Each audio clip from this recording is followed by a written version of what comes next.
चलिए आज हम लोग इंडक्शन मोटर की टेस्टिंग के बारे में बात करते हैं। हमने बताया था इंडक्शन मोटर में आपके दो टेस्ट होते हैं। एक होता है आपका ओपन सर्किट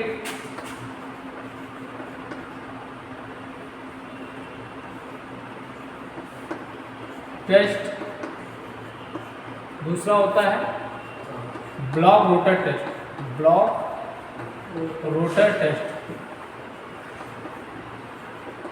या कह सकते हैं शॉर्ट सर्किट टेस्ट।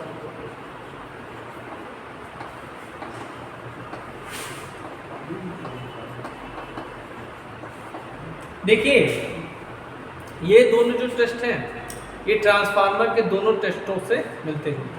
ठीक, ट्रांसफार्मर के ओपन सर्किट में जो हम लोग निकालते हैं वही आपका इसमें भी निकालेंगे। ठीक, तो चलिए पहले हम बात करते हैं ओपन सर्किट टेस्ट की। ओपन सर्किट टेस्ट को हम लोग किस नाम से जानेंगे? या नो लोड टेस्ट। क्या बोलेंगे? No load test. क्योंकि सर्किट आपका कैसे पूरा होगा? लोड के थ्रू पूरा होगा। जब आपका लोड ही नहीं रहेगा तो सर्किट क्या होगा? ओपन रहेगा। ठीक, या कह सकते हैं जीरो लोड टेस्ट। आप इस टेस्ट को तीन नामों से कह सकते हो: open circuit test, no load test, zero load test. Transformer में क्या हम लोग निकाल देते हैं? ओपन सर्किट टेस्ट में लौ हानियां निकालते हैं। क्या कहते थे? लौ हानियां निकालते थे। ठीक, चलिए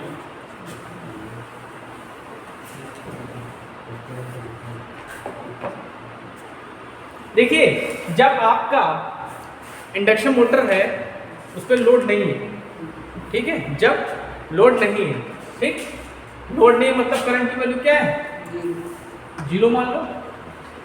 तो जब लोड नहीं है तो क्या होता है? उस कंडीशन पे जो एस की वैल्यू होती है, स्लिप की जो वैल्यू होती है वो क्या होती है?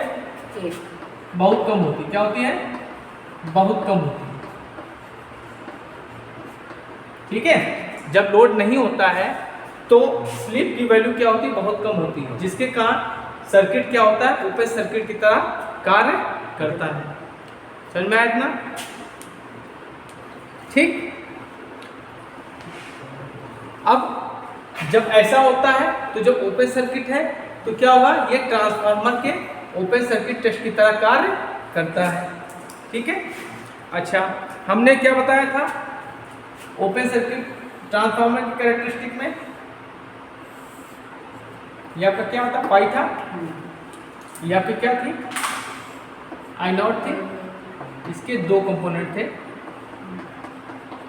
ठीक, ये आपका आई नॉट साइन फाई था। याद आया कुछ? और ये आपको क्या था? आई नॉट कॉस फाई। और ये एंगल आपका, ठीक, ये आपका रिएक्टिव कंपोनेंट था जिसको हम लोग आई म्यू कहते थे। और ये आपका ओमेगा। ठीक है, ये आपका रेजिस्टिव कंपोनेंट होता था। ठीक, ये क्या करता था? ये किसके लिए था? ये फ्लक्स को स्थापित करता था। ये फ्लक्स को क्या करता था? स्थापित करता था। फ्लक्स को स्थापित। और ये क्या करता था? इसकी वजह से लॉसेस होते थे। बताया था नहीं बताया था ट्रांसफार्मर? ठीक, तो अब जब ये आपका ओपन सर्किट की तरह कार्य करने लगा तो क्या हमको मिलेंगे? सिर्फ आयरन लॉसेस। ठीक है, अब क्या क्या हमको मिलता है ये भी आप जान लीजिए। आपको क्या क्या मिलेगा? मिलेगा पहले आपको पावर फैक्टर यहां से मिल जाएगा। मिलेगा नहीं मिलेगा? कॉस फाई नॉट मिलेगा ना? तो क्या हो जाएगा? ये कॉस फाई मिलेगा। इसकी वैल्यू क्या होगी आपकी? W I upon √3 V I naught. ये आपका पावर फैक्टर मिल जाएगा आपको।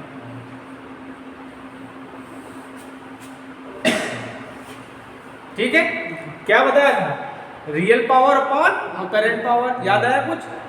ठीक, तो इनपुट पावर जो हो जाएगी जो आप दे रहे हो, ठीक है, अपॉन ये आपकी क्या हो जाएगी अपरेंट पावर हो जाएगी cos फाई, यही तो बताया था हमने V I cos phi upon V I बताया था। तो ये आपका नो लोड पे पावर फैक्टर आपको मिलेगा।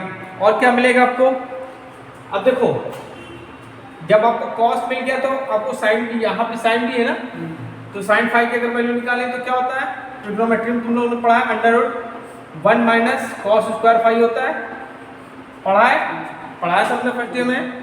तो यहाँ पे अगर हम cos फाई की वैल्यू रख दें, ये जो रखी है, ठीक है, अगर हम यहाँ पे cos फाई की वैल्यू रखेंगे तो क्या रहेगा आपका,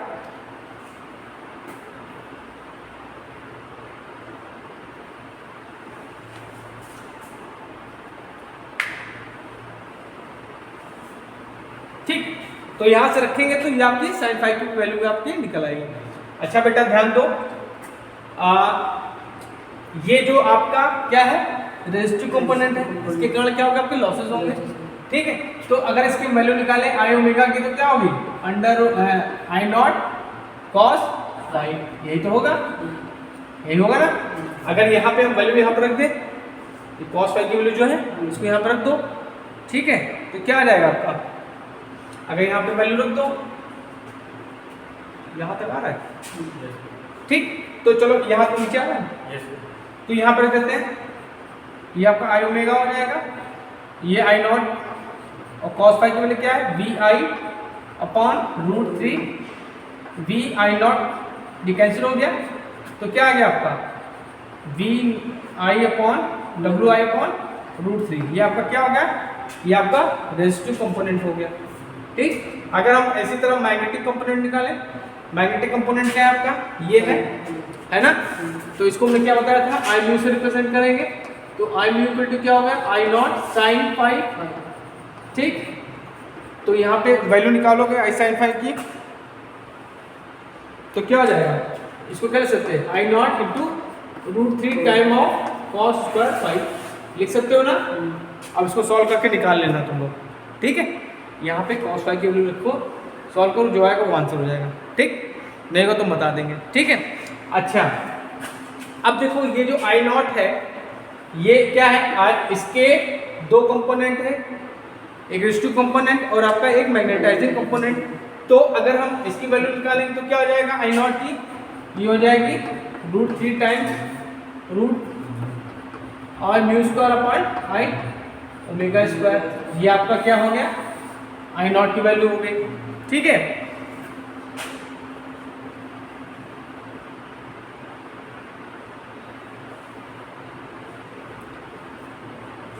अब इसका अगर हम रेजिस्टेंस निकालें मैग्नेटाइजिंग रेजिस्टेंस, तो आर नॉट इक्वल टू क्या हो जाएगा वी अपॉन सॉरी ये रेजिस्टिव कंपोनेंट, रेजिस्टिव किसमें कंपोनेंट होगा जहाँ लॉसेस होंगे रेजिस्टेंस वहाँ होगा, तो यहाँ क्या हो जाएगा, चलो इसको ऐसे लिखो V इज इक्वल टू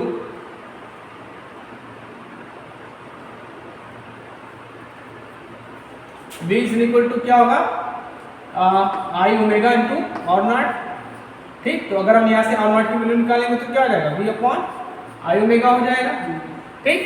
इसी तरह अगर हम यहाँ अब देखो रेजिस्टेंस रेजिस्टिव कंपोनेंट में R होगा और मैग्नेट में क्या होगा X होगा, है, तो क्या हो जाएगा यहाँ पे अगर हम इसको V1 मान लो, इसको V2 मान लो, तो क्या हो जाएगा, ये हो जाएगा आपका आई म्यू इंटू एक्स नॉट हो जाएगा, ठीक, क्योंकि ये क्या प्योर इंडक्टिव है, ठीक है।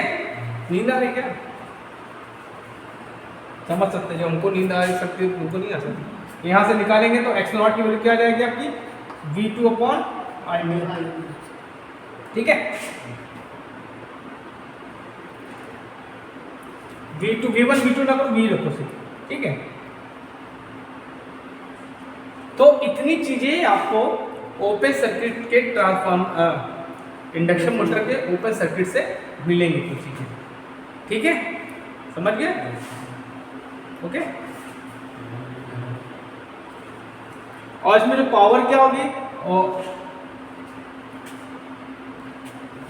Input power V I equal to क्या होगा root 3 times V I naught cos phi 0, यही आपकी पावर मिलेगी आपको। ये क्या है आपका आयरन लॉसेस है, ये आपको मिलेगा। ठीक, समझ में आया? एक एक पॉइंट हमने इसमें बता दिया। अब आते हैं ब्लॉक रोटर टेस्ट में। ठीक, एक क्वेश्चन मैंने पूछा था, चलो फिर से पूछते हैं। ये आपके ट्रांसफार्मर की प्राइमरी वाइंडिंग होगी और ये आपकी आ रहा है क्या नहीं आ रहा है? ये आपका ओपन है, तो बताओ इसमें कौन लो वाइंडिंग हो, कोई हाई वाइंडिंग होगी, हाई वोल्टेज कोई लो होगी, कोई हाई होगी, बताओ। चलो ये HV इसमें हमने कह दिया, ये LV हो गया, ये LV हो गया, ये HV हो गया, बताओ कौन सा होगा?